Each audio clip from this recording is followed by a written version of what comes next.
الله الرحمن الرحيم. الأول الحمد لله طبعا. أنا عملت العملية ودلوقتي بدأت العلاج الطبيعي، بدأت فترة تأهيل.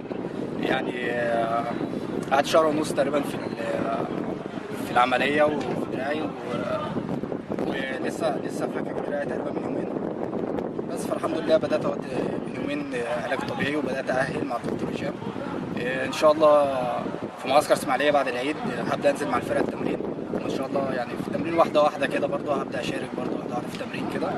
بس لسه إن شاء الله برضه الالتحامات والحاجات دي نرجع زي الأول، لسه قدامي شوية، يعني قدامي بتاع مثلا شهر ولا حاجة، شهر ونص إن شاء الله.